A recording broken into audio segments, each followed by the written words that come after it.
Welcome, ladies and gentlemen, to the last book review of 2020. And boy, do I have a good one for you. It's 1984 by George Orwell. This is my favorite book. This is the best book I have ever read. And I've talked about it sufficient times on the podcast. So it was about time I actually reviewed it on here. Now, I'm going to do my normal book review right now. And then in a couple of days' time, I'll be posting the learnings or the musings, my philosophical thoughts on it. And so I'm going to try and keep this brief, but apologies if it does go long because I do really love this book and explaining about it.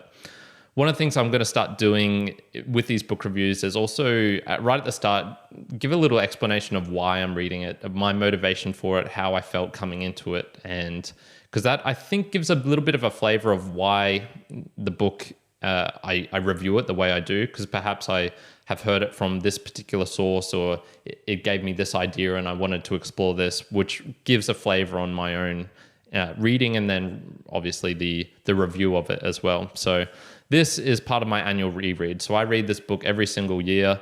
I've done that since pre-2013 when I first read it. So probably I've read this book at least 8 times now.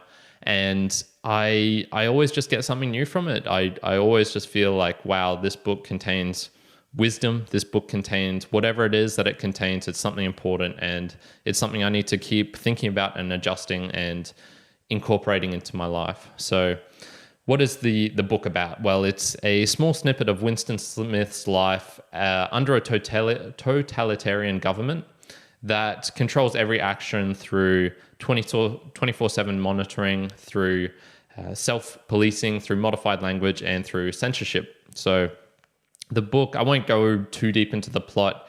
It's sort of his breaking away from the control of this system and the eventual coming back that happens when he is discovered, when his almost betrayal is noted.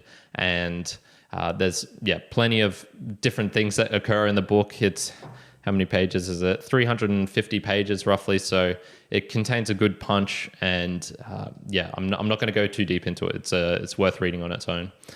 But I will start explaining some of the themes. And one of the core themes, I guess, that just runs throughout it is control through censorship. So it's very easy to limit physical expression. For example, governments can take a person and put them in a jail. They can put them under house arrest.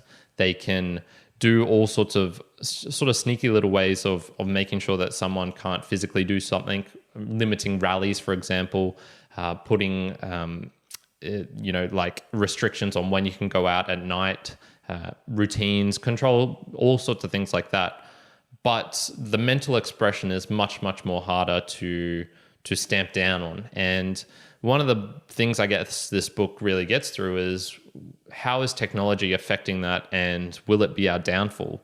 So you can see in the book where there's a lot of similarities, and people have noticed this throughout time since this book was published, that the similarities between what happens in our real life and what happens in the book is sort of creeping up there. So you could say in the book he speaks about how there's a telescreen on every single room in the house which monitors you and also gives constant feedback. Well, we're sort of doing that with the smart TVs, with the Amazon Alexas and the audio listening devices. There's someone always watching. We found that out through Edward Snowden and the NSA sort of data scandal where they were just collecting data on everyone. And obviously there's tremendous upsides to technology. I'm using so many pieces right now, the camera in front of me, the lights, the microphone, the laptop, everything.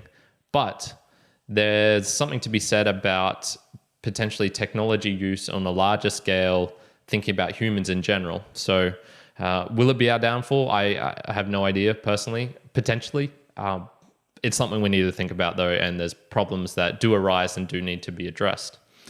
Censorship can also be quite subtle, and it's not just overt, book burnings, say like the Nazis did, or posters on the wall, the propaganda, the real in-your-face sort of stuff. It can also be very subtle, and we see this in the book through his own self-talk, through the monitoring of other people on him, through just tiny little ways that culminate in this huge overbearing oppression that he feels basically all the time.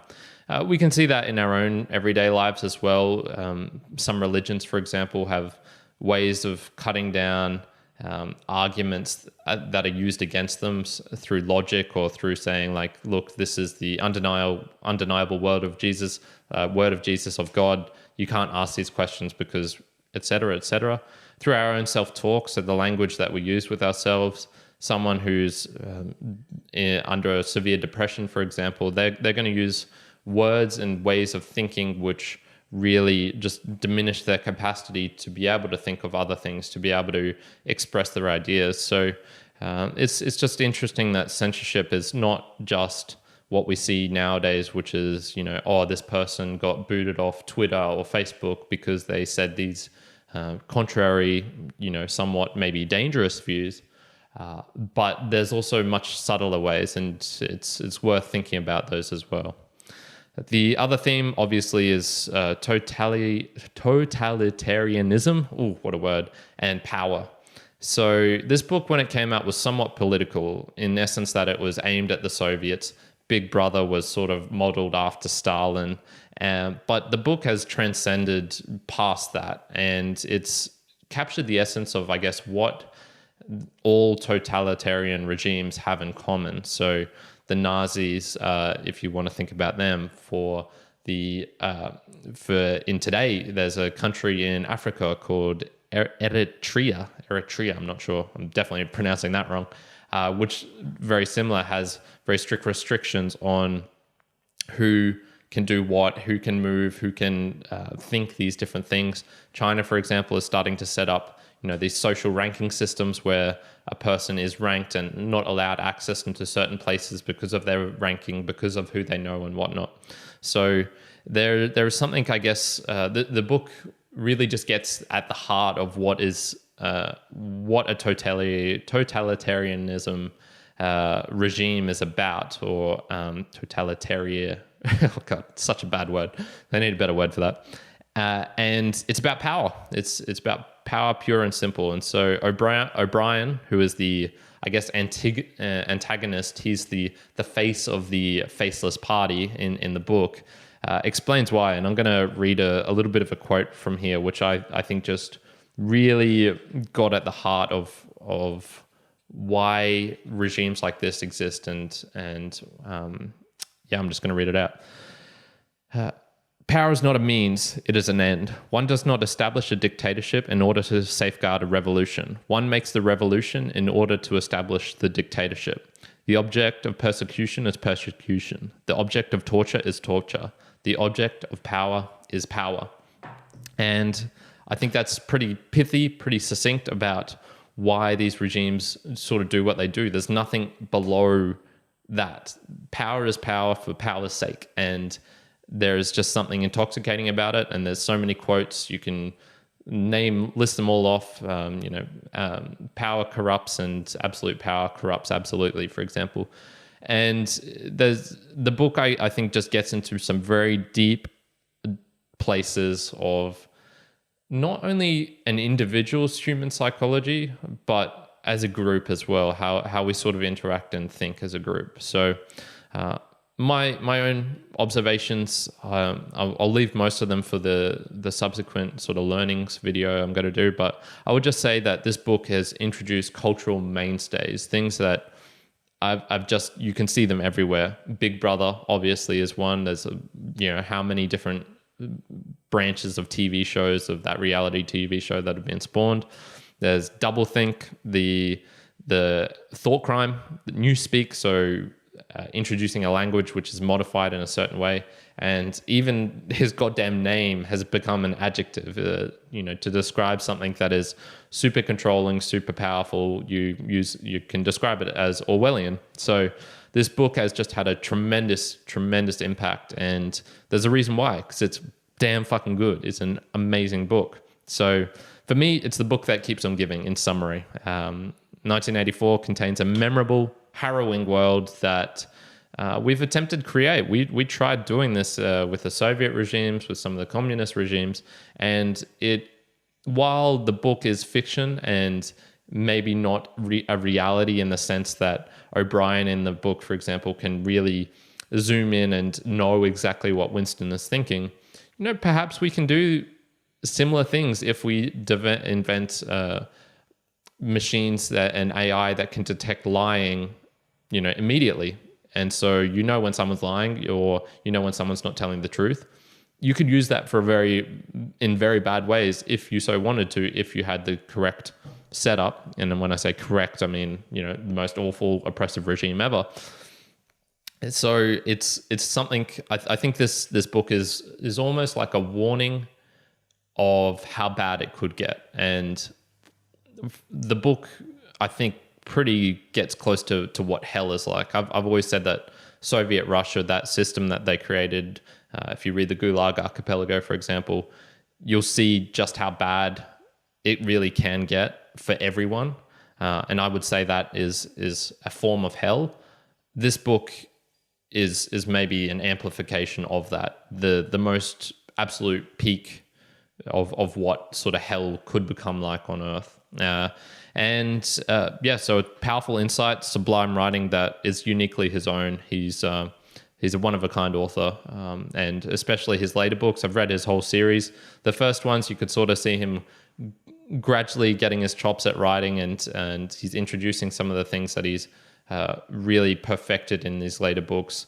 The pithy, succinct, almost monologues of characters, the describing of minute details. It's just one of the best books ever. So I'm giving it an 8.5 out of 10 for this reading, 1984. I have in the past given it 9.5 out of 10, so which is the best on my ranking scale.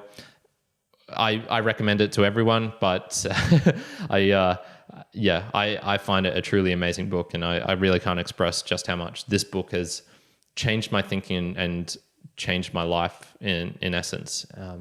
So what's something pragmatic I'm going to take from this reading?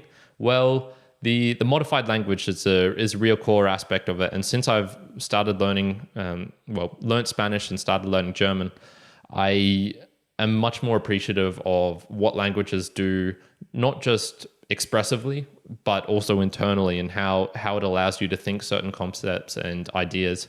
So I want to try and use more colorful language, and by doing that, sort of counteract one of the ways that the book says that this regime was enacted in the book was through the dumbing down, the shortening of a language to not allow submissive or ideas that are subversive or not what the party wants. And so how am I going to do this? Well, words like interesting, for example, which is definitely overabused. Juan is particularly guilty of this.